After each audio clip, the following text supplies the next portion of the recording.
You're listening to the Fun Never Ends podcast with Metalhead Nelson and Brutal Brett. Hey, welcome to the Fun Never Ends podcast. I am Metalhead Nelson, and with me is Brutal Brett. How you doing, Brutal Brett? Just descending into madness week by week, day by day, and the sweltering heat of the California sun is about to eat us alive. Ooh, I love it. It's kind of fucking weird because it's gonna be hot today, 100 and about a little over 100 tomorrow, Friday, Saturday, and then Sunday it goes back down to 73. What the fuck? Oh yeah, the rest of next week is supposed to be in the 60s, and I can't wait for that. Yeah, it's fucking weird, but it's California, man. So I'm taking it in. Yeah, since this is an audio podcast, the listener can't view, but you're wearing a very nice Death Angel sleeveless shirt. Well, it was sleeved, and I de-sleeved it. Recently, or... Dude, I bought this shirt when I saw Death Angel at the Whiskey. This had to be like 2012. It was actually their first gig at the Whiskey. I guess back in the day, they weren't allowed to play the Whiskey. They were barred from the Whiskey. That's just my guess, but when I saw them, it was Ultraviolence in its entirety. Fuck. They opened up with Thrashers. Oh my god. They even did like a medley of tunes of the bands that inspired them. So it was just all riffs. Yeah. For about an hour and a half straight. Just headbang galore. Dude, this went on till like midnight. I stayed for the whole fucking show. I don't remember who opened for that. I don't remember who opened the show, but I remember when they opened up with Thrashers, and I was upstairs at the Whiskey. I was not about to stay on that floor. I was right above. Did we miss them this week, or is that upcoming this weekend? Death Angel? With Testament and Exodus. I'm not sure, to be honest. I am not sure. I swear that tour started this week. I'm not sure when that tour started, to be honest with you. Let me see. If it's this week and we miss it, or we are missing it, we're idiot. Especially with Dave Lombardo is he in Testament now, or is he in Exodus? No, he's in Texas. He's in Testament. Well, he's back in Testament. So if they play stuff off the New Order... Crazy riff galore. Well, that tour in general is just, you're gonna get your face ripped off. Oh yeah. I'm not gonna catch it this time around. Is it sold out? I don't know. I'm just not gonna. Me neither. I went to 2 shows, same band more or less, this past weekend, and I just don't like to be at shows after 10. Especially if it's on a weekday. In this case, it was a Sunday night. Yeah. Does that count as a weekday? Well, it counts as I gotta get up for work next fucking day, so I'm not gonna do it. So for everybody that wants to see this tour and you're in SoCal, Saturday, April 9th, Fremont Theater, San Luis Obispo, California. Sunday, April 10th, the House of Blues in Anaheim. That's this Sunday, if I'm not mistaken. For all you guys that want to see them on the 12th, San Diego House of Blues. And then the 13th, they're in Las Vegas. And then to Tucson on the 15th, Albuquerque, New Mexico on the 16th, and so on and so on. You're going to have to go to the Death Angel website and go from there. But yeah. The new album is pretty damn spectacular. I haven't heard the new album, to be honest with you. You need to. You're going to enjoy it. I'm still stuck on the old stuff. I mean, they did a cover of Black Sabbath's Heaven and Hell, and it sounds fucking good. I love how they do it live. They'll play I'm Bored, and then segue into Heaven and Hell. I'm like, ooh, hell yeah. You're just definitely one of the biggest Dio fans that I know. Most people, they're like, oh yeah, Ozzy Sabbath. That makes you different. I like it. I tell everybody, yeah, Ozzy was a great frontman. Like everybody says, every metal guy or whoever, like even Eddie Trunk's like, yeah, Ozzy's the better frontman. Dio's the better singer. I'll go with the better singer, who's also a badass frontman. Go ahead. My opinion of it is I will take both eras just because the music on either side, fucking phenomenal. I agree. I have nothing against the Ozzy era. I love the Ozzy era, the original Black Sabbath era, but I'm a Dio guy. Even later on, Black Sabbath, when they had Eric Singer and I believe it was Ian Gillan, that I have a cassette tape. It's somewhere of that Black Sabbath, but it sounds good. I mean, I'm just a Dio guy. Another question. Yes. You collect cassettes as well? Cassettes, vinyl. I have a shit ton of vinyl. I have a shit. My bed underneath it. It's supported by cassette rack. Oh my god. I have too many Metallica singles. I collect everything till the cutoff point, Black Album. Everything before that till then. Wow. So I try to get every single and all that, and I have like 25 Metallica tapes alone. My big collection would have to be, the most that I have would have to be either Kiss albums, Rush albums, Dio albums. Well, that includes the Dio and the Sabbath era of Dio. Styx, Night Ranger. Man, I have to go through my selection again because I don't remember. Van Halen. All of the David Lee Roth era. How do I switch and a few of the Sammy era. There we go. This is just the uncategorized, like, what? Since this being an audio podcast, you can't really see what I'm seeing, what we're seeing, but Brutal Brett's showing me his whole selection of cassette tapes and vinyl just on his shelf. That's Susie badass. and the Banshee. So I don't even remember getting most of the. There's a black metal one, Ride. I should probably organize that eventually. But hey, it's a good setup, dude. Not IKEA setup with an Audio Technica player with Logitech speakers, of which it came with a subwoofer, but I had to gut it out because it was making too much rattling. Okay, before I had one of those Crosley ones, the all-in ones that you find at Target for like $200, and it looks all like retro wood and all that. So when I had that, and I ended up giving it to a friend after having it for so long. I ended up going on Amazon, buying an off-brand that had both. It's you can put in the USB drive, so you can record the album into the drive, and has built-in speakers too. So I'm able to listen to like the Hearing Aid Worst Stars record that I have and record it, so it's on an MP3 and load it into my computer. It probably sounds better that way than any other rip. It sounds great. It's a good little, probably one of my favorite record players, to be honest. I listen to stuff still off of an old Sony Walkman for my cassettes, and I just connect to my speakers. See, if I want to listen to a cassette, I'll put it in my deck, my 99 Corolla.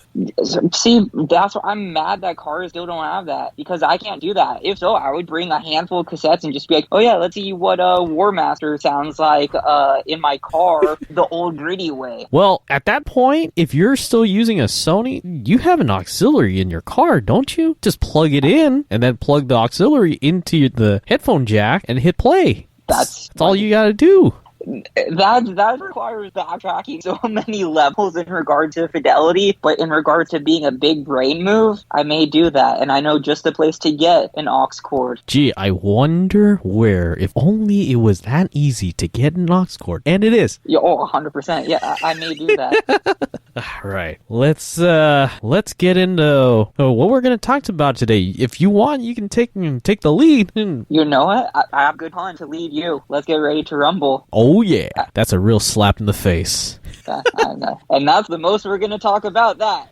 Man, I wonder what kind of slap that had to be. It was a real face slapper instead of a knee jerker or a face knee slap, you know. Yeah, real slap in the face. No, I meant WrestleMania as a real knee slapper. WrestleMania. This year was a 2-day event. Next year, for all you that live in LA, WrestleMania, SoFi Stadium, April 1st and 2nd. WrestleMania weekend comes to LA, Inglewood, California. I don't know. Ticket prices I have yet to look at, but if they're reasonable, then why not? But at this point, WrestleMania, Stone Cold Steve Austin returned night 1, beat the shit out of Kevin Owens, and then goes off and stuns one of the commentators, Byron Saxton. Night 2 comes back after McMahon beats pretty much Pat McAfee Austin comes out, stuns him, stuns Austin Theory. McMahon has the worst sell of a stunner that night. You can go on WWE.com, or the YouTube on WWE, look it up. It's a bad sell. One kick and McMahon already flopped to the ground. Steve Austin's like laughing his ass off and just drinking more beer. What? I said more beer. What? More beer. I just opened a can of whoop ass on McMahon. I just opened a can of whoop ass on Kevin Owens and Vince McMahon, and that's the bottom line because Stone Cold said so. Can I get a Baja Blood? The American Nightmare, Cody Rhodes, has returned to WWE after a long departure from WWE when he was Stardust and he went off to AEW. Now he's back. He faced Seth Rollins and beat Seth Rollins. Or should I say Seth freaking Rollins. I do have a question. Yes. What do you think of Jake Paul or Logan? It was Logan. Okay. Logan Paul being there. Logan Paul teamed up with Miz to face... who the fuck was it? They teamed up. They faced who I forget. I remember now. Rey Mysterio and Dominic, and Miz and Logan Paul cheated. So gee, who would have thought that? I saw that. So, but I don't know. I feel like they brought in Logan Paul for WrestleMania. Yeah, the guy is he was a YouTuber. He was very controversial. So I feel like they bring in somebody like that and to boost up the ratings, kind of like what they did with Johnny Knoxville and Sami Zayn, kind of like bringing back Stone Cold Steve Austin and bringing up the rating. And he's got the loudest pop both nights. Well, they're trying to bring back the glory days. I mean, everything's 20 years in a cycle, right? So we're gonna get CM Punk came back even. So whatever 20 years ago was popping off, we're gonna see again. 2000s Y2K era Jinkos. Yeah. What was it? Since we're on the subject of wrestling, Triple H has retired from wrestling. He put his boots in the ring as of the Sunday to open up WrestleMania. So Undertaker is now in the WWE Hall of Fame. He had a great Hall of Fame speech, which felt more like a TED Talk. It did. So Mark Calloway in the Hall of Fame, and it's really an end of an era. You think about the Brothers of Destruction, Kane and the Undertaker are in the Hall of Fame, as well as Shawn Michaels and Triple H. So it's funny. I looked at an Instagram post that Mick Foley's daughter Noelle had posted. It's like she said it was a great speech, but I wish at least my father's name was mentioned, but not one mention of his name. Mick Foley was not mentioned at all, especially after that Hell in a Cell match. Yeah. So that was an iconic match, but looks like he was pretty much stiffed out of the speech. When someone's giving a speech, do you really think that they need to give that much credit to everyone? He did. I was gonna say, look at the Grammys and the Oscars. It's usually just, I like to think that they just thank random ass people. I like to thank my parents, my wife, my kids, Jesus, God for giving me all this. Fuck your couch. I'm out. Exactly. Where I think if I was giving like a speech like that, I would say, I just want to thank my third grade teacher. I would like to thank the PetSmart worker who sold me cat litter the other day. I'd like to thank this guy Jeff I met working at a Taco Bell. I was in the drive-thru, and that's it. That'd be an interesting one to hear. Just shout out random people. Give people who don't deserve credit. Make the world a better place. Speaking of credit, since we were on the subject of Mick Foley, all right, Mick Foley, Ontario Improv, Wednesday, May 4th at 6:30. Ontario Improv, May 5th, Irvine, California, Irvine Improv. He's on his Nice Day World Tour. Huntington Park, California at the Wrestling Guys store. That's a meet and greet on Sunday, May 8th. And then that evening, he's at the Levette Live at Oxnard. So there you go. Interesting. So, I've seen him once at the Pasadena Ice House when he was talking about his 20 years of hell, and talks about that whole match that he had with The Undertaker and everything from all behind the scenes stuff, all the stuff you never thought you'd hear. All the stuff that happened during the match. How the top of the fucking Hell in the Cell was put together with twist ties. And it's still real to me, man. It's still real to me. Well, he said when he went through that Hell in the Cell and chokeslammed by The Undertaker, that ring did not move. It was stiff as a board. So the cell really was the hell, but the rest. Okay, the bumps. Bumps are real. If you're gonna take a bump, it's gonna be real, of course. So. I mean, it's still a very physical and tough thing. It's just a matter of some of the more craziness is a little exaggerated. So I mean, I didn't say that. It's all real. It's real. Speaking of which, when we were talking about speeches and such, congratulations to Dream Theater for winning a Grammy, and thank you for accepting the award. Shit, I'm gonna cut that out. You're gonna why? Fuck, I forgot that somebody's gonna kill me. I'm talking about this and I forget the guitar player's name. God damn it. Portnoy. Portnoy was the drummer. Yeah, his son is now in a band. Oh, is he? He's the drummer of Code Orange. John Petrucci, thank you for accepting that award on behalf of Dream Theater. Dream Theater kicks ass. Now you don't have to edit it, and you're not wrong. So I just had a brain fart. We all have brain fart. It's been hot out. The heat get to us. I can only imagine how it is. Is it hot? Were you happy all day at work? In the warehouse? Yeah, it's warm. I'm in shorts, dude. I'm in shorts and a t-shirt, which helps. Because everywhere else in the building, they have the friggin' AC cranked too much. Well, they have to with all those computers. Maybe, man. Nah. So. I'm rotting my brain on the computers. You're doing the actual real American stuff of making sure things move and logistics. I am stuck behind a computer screen, burning my eyes. Enhance. I swear my eyesight is getting worse and worse as the days go. Oh, man. What would you like to talk about? I know you have a couple things on your mind that you would like to talk about, sir. Kanye West won 2 Grammys, despite the whole controversy of not being there, and there's a possibility he's actually out getting rehab for his behavior lately. What's his behavior been like? Going off the deep end, almost stalking his ex, depicting his ex's now boyfriend, Pete Davidson, getting buried alive and decapitated, a racist tirade towards Trevor Noah, who hosted the Grammys. Funny comedian. He's a Daily Show guy. I believe he's British, if I'm not wrong. South African. Sorry, the accent. Quite similar. I believe most people who have done the Daily Show have done, I think Colbert, I wish that he was doing more comedy rather than just late night TV. Yeah. Because I feel like late night TV is just the lowest on the totem pole. I mean, who really stays up that late to watch late night TV? I mean, Kimmel, Fallon, the Carson Daly, the tubby guy, the tubby British guy.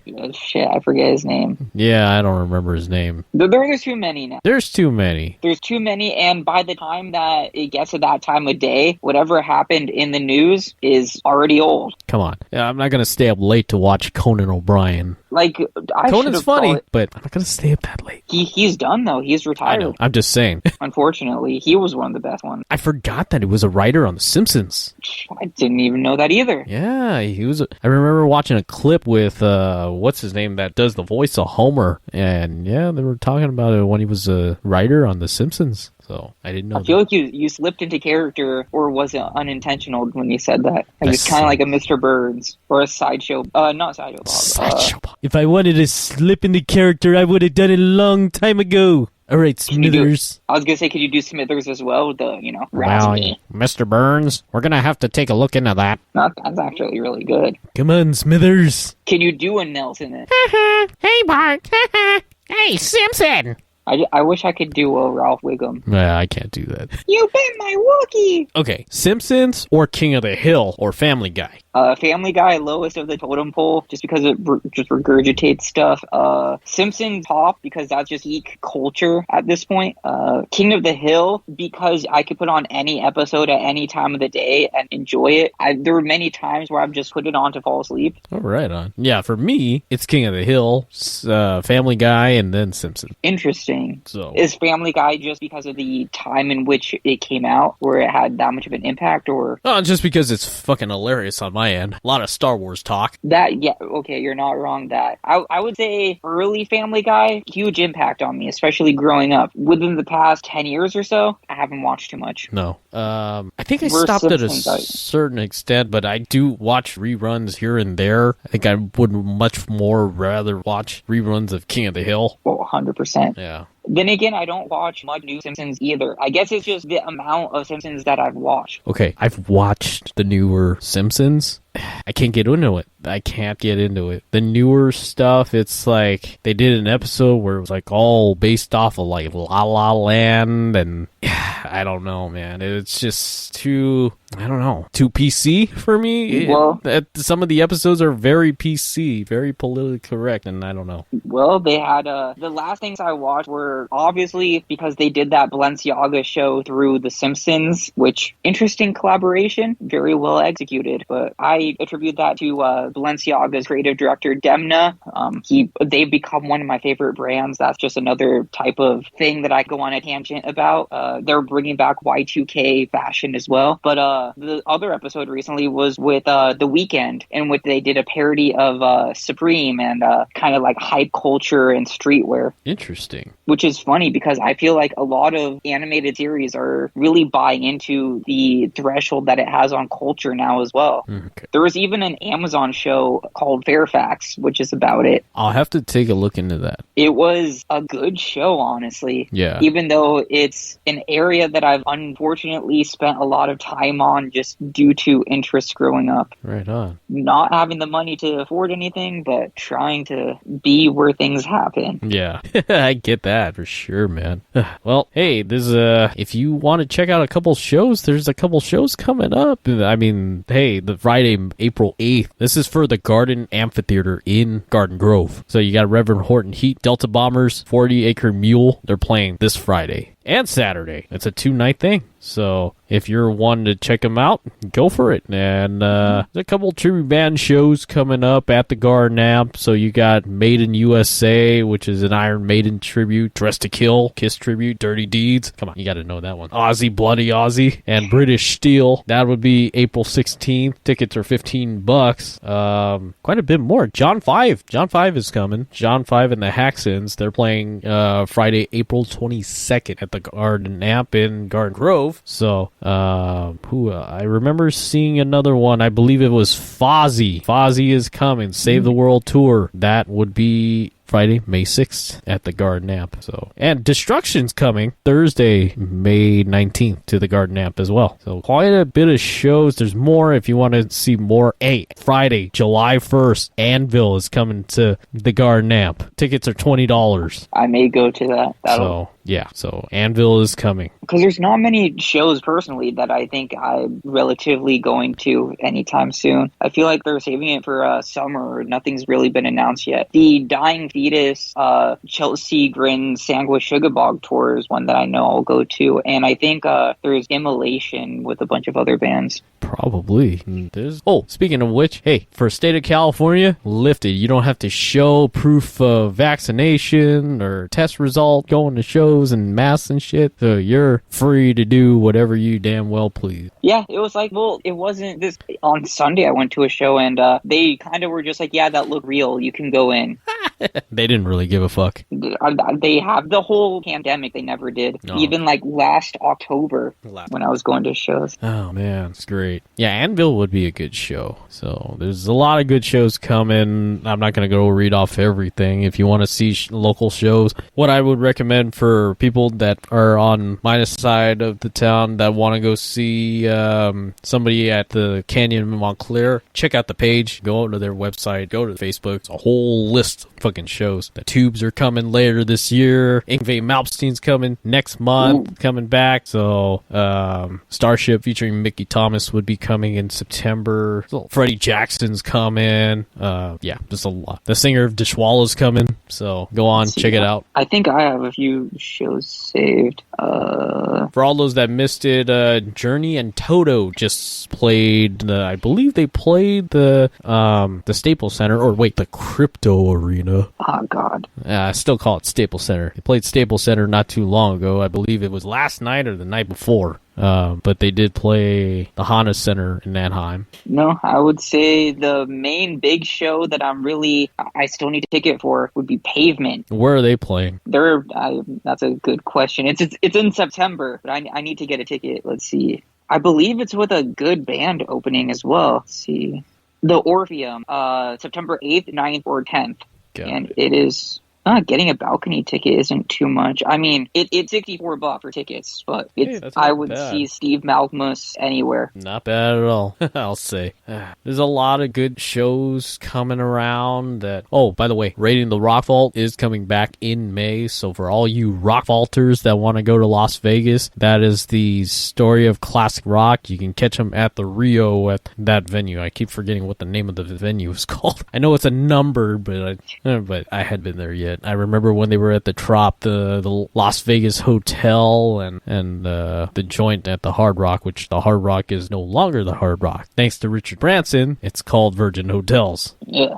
Everything is getting renamed in Vegas now, I feel. There's not the Hooters Hotel anymore either. What did they change that one to, I wonder? It's called like the OVO or something like that. OVO? Let's see. Oh, God. Sounded better as Hooters. A lot of Hooters are shutting down. The one in West Covina shut down. It's becoming a Chick-fil-A. Oh, it's called the Oyo. The Oyo. I don't know how I feel about that. I really don't. And I never stepped foot in the Hooters Hotel. Anyway, I know there's a Steak Shack or Shake Shack or whatever. Oh, Shake Shack is great, which is funny. The irony of me saying it as a vegan, but no, it's great. Yeah. No, it's a Steak and Shake. That's I get it all confused. It's still amazing. I'm waiting for us to get White Castle out here. I don't know if that's gonna happen. I know Vegas they have like 2. They do. It's because they have. I love sliders. 2, they have Impossible sliders. Oh, okay.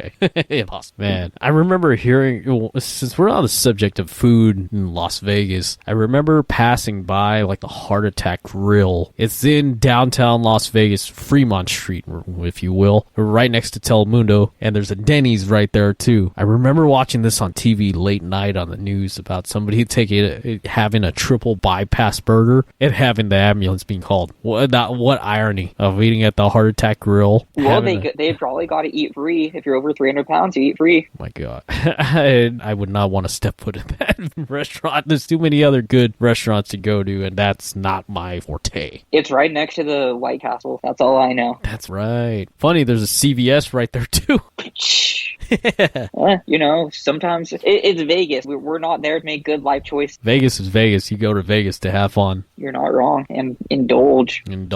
But the last couple times I went, it was mainly for shows, food, a little bit of gambling, no drinking. But since we're on the subject of shows, something did pop up for Las Vegas for me. And I will tell you right now, but Brutal Brett, if you have anything to say to this, at the moment while I find this. That Parkway Drive show with all those bands got canceled because they canceled their U.S. tour. Is that right? Yeah, just announced today. And 2, I've been drinking Soylent as a meal replacer for the past 3 days now. Oh, man. It honestly has filled me up. That's good, man. I told you I'm descending into madness. For those who can't see, I bleached my hair recently. I'm just going full on crazy, home isolated person. Are you more of a soy milk guy or an almond milk guy? I'm gonna one up that. I'm an oat milk guy. I was just about to say that because I used to eat oatmeal every day for breakfast. Yeah. Now I have Soylent. I'm an almond milk kind of guy. Khalifa Farms almond milk, to be exact. You are a man of... Well, you already know you're a man of good taste, but that is definitely good taste as well. Yeah, it's hard to find just the original one sometimes when you're going to like Target in certain places. I find it at Tokyo Central, and they have it, the original. So I don't like to get it with any kind of other flavoring. When I do get almond milk, I get the unsweetened vanilla, because then it just has that little bit of vanilla, but it adds to the nuttiness of it. Got it. And that would be that other brand. I forget the fucking name. I can list like 20 different. It's like a blue kind of color. Oatly, I think. Are you talking about almond? Almond. There's It's one of the delicious. It's one of the popular ones. One of the well-known ones. So Delicious. There's Blue Diamond. Blue Diamond. That's the one. I feel so bad for the fact that I know all this. More or less, listener, when you're a vegan, after you've done your research and you've done it for many years, it's just second nature. You could just go into a store, know what's vegan, and know what's new at all times because it's just fed into your brain. They just have a vegan new food array shot into your brain. It's like, for me, since I'm not vegan, the whole food concept is shot into my brain. You take me somewhere, I'd be like, ooh, rib, burgers, steak, seafood. Have I had anything like steak recently? No. Probably not. More or less because I chose not to, because I'm trying to slim down a bit. But there is a place in Burbank that has a vegan Philly cheesesteak that is freaking amazing. Is it like an Impossible kind of meat thing? I think they use seitan. If you know of that replacement, I don't know what it is. It's using wheat. Ah, okay. While tofu is prevalent for soy, this is like the other one that's more for like mimicking beef. It also does mimic chicken as well. Does it eat better than it sounds? Hey, come on, man. Hail Satan. You'd be surprised how many pizzas are named that. Wow. Okay. More or less, if a pizza spot has a vegan option and they're somewhat edgy, that's on their menu. All right. Cool. All right. So I found the list for the Fremont Street Downtown Rocks Las Vegas concert series, the free concert series at Fremont Street. Your 2022 schedule looks like this. I'm just gonna jump to the ones that I really care about. But if you really want to look it up, go to vegasexperience.com and look at the free concerts on Fremont Street. All right, Sunday, May 29th, Starship featuring Mickey Thomas, 1st Street Stage, 9 p.m. 4th of July, Molly Hatchet, 3rd Street Stage. July 23rd, Sebastian Bach, 1st Street Stage, 9 p.m. July 30th, Saturday, Hoobastank, Alien Ant Farm, Soul Asylum, 1st Street Stage. Oh, that's a solid one. August 20th, Simple Plan, 3rd Street Stage, 9 p.m. Saturday, September 3rd, Rick Springfield, Men at Work, and John Waite at 3rd Street Stage. September 10th, The Pretty Reckless, 3rd Street Stage. Saturday, October 22nd, Slaughter, Vixen, and Sweet, 3rd Street Stage. Closing it out, Saturday, November 19th, Stone Temple Pilots, 3rd Street Stage. All free concerts, Fremont Street. That's a solid lineup and incredibly varied. Last time I went, I saw Sebastian Bach on one night in September, and in August I saw Hailstorm for free. Was it crowded? It is, but you pretty much have to get in Fremont Street during around that time and know the time to get to linger around the area so they can just find your place. So it's still insane. I was lucky enough to get into the pit for Hailstorm. And it's just in that little center of Fremont. That little center, but the whole area of Fremont, where whatever street stage is in, that area is full. By the time they're going on stage, it's full. Good luck walking by. It's hard, man. But they do have a pit area where you have to have like a lanyard thing, and you have to either get it from the casino or whatnot, or somebody gives you one that's in the pit. So maybe I'll try to go to one of those. I haven't been to Vegas in years now. They're free, and pretty much you'd have to at least I usually just hang around in Fremont, or I'd get a room down in Fremont. Golden Nugget. Golden Nugget's expensive, to be honest with you. The downtown Grand is probably more of my take, or I'll go off strip and go to the Cal. The Cal's pretty cheap, or I'll go off strip and do what did I do last time? I remember. I did the Luxor last time, and that was terrible. You should really do Excalibur. Excalibur's it's pretty cheap. It's cheap, but that's worse than Luxor was for me many times. I've never stayed at the Luxor, and I'll take your word, but I've stayed at Excalibur numerous times to say that it's still pretty decent for me. There's been times where the room has been meh, but it's just the centralized location is what makes it good. Yeah, I think where else? I don't even remember. I don't, but a lot of the times it's either the Orleans or I'll stay at Trop. One time I stayed at Paris, and where else is the Signature at the MGM, which would be the Suites, but the Hard Rock, that was another one. So I stayed at Pirates Island, Treasure Island. Is that way? Treasure Island. Yeah. So and Airbnb here and there too. That's probably the smartest move. I've done, usually if I find a good Airbnb, I'll stick to that and book with them again. I do recommend one thing there, though. The Zach Bagan Haunted Museum. It was really cool when I went last. That's what I've heard. For all you Ghost Adventures lovers out there, definitely go see it. Hey, if you want to stay at the Haunted Clown Hotel, you might as well do that too. And Cabazon, the Cabazon dinosaurs are on the way there. If you like Pee Wee Herman. That's the opposite direction out to Palm Springs. Never mind. I don't know where. the desert. Yeah, Palm Springs 10 freeway going east. East. I do want to check out. I've been there once or twice. I haven't been since high school, I believe, and I really want to check out the outlets again. I've been to where the Cabazon dinosaurs are. My friend usually stops by there when he's an Uber driver, so when he gets somebody to Palm Springs, he'll stop over there and take a selfie with it and post it. I just want to go there, do that, just host a bunch of Pee Wee Herman lines, go to the outlets, because the outlets there are pretty decent. Yeah, I've been to the outlets. I know you are, but what am I? Do you remember anything? I remember the Alamo. Yeah, he remembers the Alamo. You're not in Texas. Sure I am. The stars and stripes are big and bright in the heart of Texas. Excuse me, I'm on the phone. The Pee Wee Herman table dance.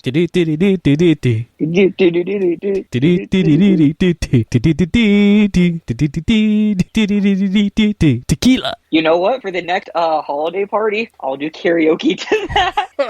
But just do the Pee Wee Herman dance. Okay, somebody actually did that. I think it was on... I can't remember if it was American Idol or... America's Got Talent. America's Got Talent, and somebody actually did that. They actually laughed their ass off. The judges actually laughed their ass off. Because I saw the clip on TikTok, which unfortunately I somehow have gone more and more addicted to. But yeah, they got the ending ovation and everything. I was very surprised about that when I watched the clip. Well, we're in a terrible generation now where things are incredibly dumb. Exactly. Dumb. All right. We're about here to wrap this up. Anything else you'd like to say, Brutal Breton, before we close out this episode? Soylent, sponsor me. That shit is expensive. Sponsor him. Sponsor us. $10 for a 4-pack. Except it's, I guess, 4 meals for $10. That's actually not bad. There's your plug, guys. Shameless plug. Oh, by the way, if anybody wants a Fun Never Ends podcast t-shirt, shoot an email to funneverendspodcast@gmail.com with your size, address, or there'll be like $15 a piece. So if you have Zelle or PayPal or whatever, send the link and we'll go from there. Or shoot us a message on Instagram. Follow on Instagram, shoot us a message, whatnot, and go to the Facebook, do the same. Do it through the social media thing and we'll get connected and can tell you how to get a t-shirt. $15. It's just a donation for the shirt. Send crypto. No crypto. Make the shirt an NFT. NFT. But in all seriousness, if you do want a shirt, yes, we'll work something out. We haven't really figured out this whole thing yet, but we'll figure it out. So, all right. So that does it for us at the Fun Never Ends podcast. Check us out, Fun Never Ends podcast, on all your podcast platforms. Follow, subscribe, share with your friends, share it on social media. Do it all, and go to the Fun Never Ends podcast website. Find us on Instagram. Follow us. Facebook. Follow us. Like us. The whole shebang. You know what to do. If you're tech savvy, you know what to do. So, hey, we'll catch you next episode. For Brutal Brett and myself, this has been Fun Never Ends Podcast. Good night.